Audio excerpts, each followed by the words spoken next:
வமா கலக்துல் ஜின்ன வல் இன்ஸ இல்லா லியஅபுதூன். மனிதர்களையும் ஜின்களையும் நான் என்னை வணங்குவதற்காக வேண்டிய தவிர, நான் யார் என்று என்னுடைய ஆற்றல்களை புரிந்து என்னை சரியாக அறிந்து எனக்கு கட்டுப்பட்டு நடப்பதற்கே தவிர வேற எந்த நோக்கத்திற்காகவும் இந்த மனிதனை படைக்கவில்லை. சூரியனை படைத்தது உலகத்திற்கு வெளிச்சம் கொடுக்க, காற்றை படைத்தது உலக உயிரினங்கள் ஜீவராசியம் நடத்துவதற்காக. ஆனால் மனிதனை நாம் எதற்காகவும் படைக்கவில்லை, என்னை வணங்கி வழிபடுவதற்காகவே தவிர என்று அல்லாஹ் சுப்ஹானஹு வ தஆலா அடித்துச் சொல்லுகிறார். படைக்கப்பட்ட நோக்கத்தில் நாம் சரியாக செயல்படுகிறோமா? படைக்கப்பட்ட நோக்கத்தில் நாம் சரியாக செயல்படுகிறோமா? இமாம் இப்னு கய்யிம் அல் ஜௌஸி ரஹ்மத்துல்லாஹி அலைஹி அல் ஃபவாயித் என்ற தன்னுடைய கிதாபிலே ஒரு கட்டத்தில் எழுதுகின்ற பொழுது ஆச்சரியமான ஒரு வரியை எழுதி வைத்திருக்கிறார்.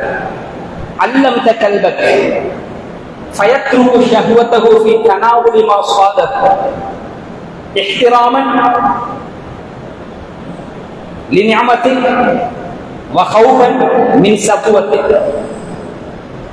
வேட்டைக்காக பழக்கப்படுகின்ற நாய், அந்த நாய்க்கு இல்முடைய ஒரு பாடத்தை நீ கற்றுக் கொடுக்கிறாய். அல்லம் தகல்பக், அந்த கல்புக்கு, அந்த நாய்க்கு ஹதீஸ்ல பேர் என்ன தெரியுமா? அல் கல்புல் முஅல்லம், கல்வி புகட்டப்பட்ட நாய். அல் கல்புல் முஜர்ரப் என்று வரவில்லை, ட்ரைனிங் கொடுக்கப்பட்ட நாய் என்று வரவில்லை. ஒரு ஹராம் ஹலால் சம்பந்தமான ஒரு பாடத்தை புகட்டாமல் ஒரு நாயை வேட்டைக்கு பயன்படுத்த முடியாது. அந்த பாடம் என்ன பாடம்? அந்த வேட்டை பிராணி ஒரு முயல் என்று வைத்துக் கொள்வோம். ஒரு நாய் சாதாரணமாக வேட்டையாடுகின்ற ஒரு பிராணி. அந்த பிராணியை வேட்டையாடுவதற்கு அந்த நாய் சித்தன பறப்பதற்கு முன்னால் அந்த எஜமான் பிஸ்மில்லாஹ் என்று சொல்லுவார். அது சொன்ன பிறகுதான் அந்த நாய் பறக்கும். இரண்டாவது நிபந்தனை, அது வேட்டையாடிய பிராணியை அந்த நாய் ருசிக்க முடியாது, அந்த நாய் சுவைக்க முடியாது. எஜமான் சாப்பிடும் வரைக்கும் அந்த நாய் அதை தொட்டு பார்க்கவும் கூடாது. அந்த நாய் சாப்பிட்டு விட்டால் எஜமானுக்கு ஹராமாகிவிடும்.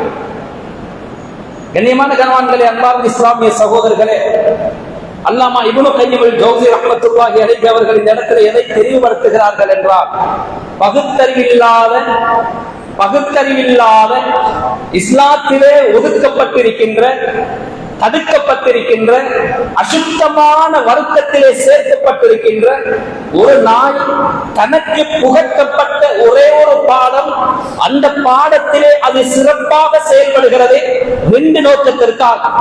ஒன்று, எஜமானாகிய நீ அந்த நாய்க்கு செய்கின்ற உபகாரத்திற்காக உனக்கு நன்றி செலுத்த வேண்டுமே, உன்னை கண்ணியப்படுத்த வேண்டுமே என்ற சிந்தனையினால், நான் சாப்பிட்டு விட்டால் எஜமானுக்கு ஹராமாகி விடுமே, நான் அதை ருசித்து விட்டால் எஜமானுக்கு ஹராமாகி விடுமே, எனவே அவன் தான் எனக்கு ஆகாரம் அளிக்கிறான், அவன் தான் எனக்கு தங்குமிடம் தந்திருக்கிறான், எனவே அவனுக்கு நான் துரோகம் செய்யக்கூடாது அல்லவா? ஒன்று, அவனை மதிக்க வேண்டும்.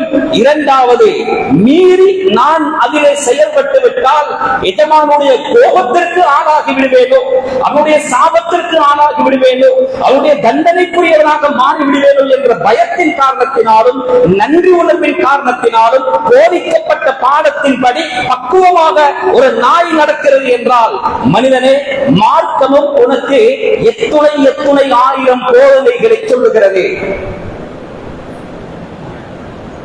படைக்கப்பட்ட நோக்கத்தில் அல்லாஹ் சுப்ஹானஹு வ தஆலா எங்களை படைத்து எங்களுக்கு எவ்வளவு போதனைகள்.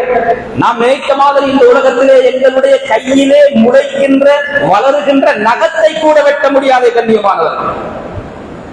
வெட்டுகின்ற நகத்தை எப்படி வெட்ட வேண்டும், எங்கிருந்து ஆரம்பித்து எந்த விரலில் முடிக்க வேண்டும், எப்பொழுது வாரத்தில் அந்த நகம் வெட்டப்பட வேண்டும், வெட்டப்பட்ட நகத்தை என்ன செய்ய வேண்டும் என்று கூட பாடம் போதித்திருக்கிறது இஸ்லாம்.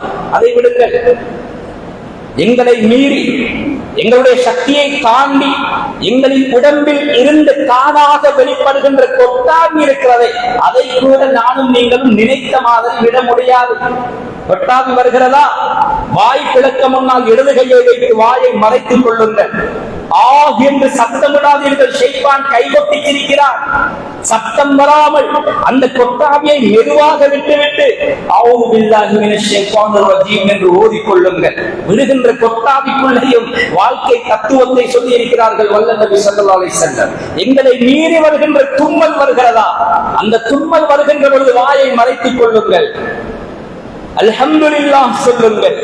அதை கேட்டவர் என்ன சொல்ல வேண்டும், திரும்ப அதை கேட்டவர் என்ன சொல்ல வேண்டும். கொட்டாவிக்குள்ளே 1000 பாடங்கள், தும்மலுக்குள்ளே 1000 தத்துவங்கள், வெட்டி எறிகின்ற நகத்திற்குள்ளே 1000 போதனைகள்.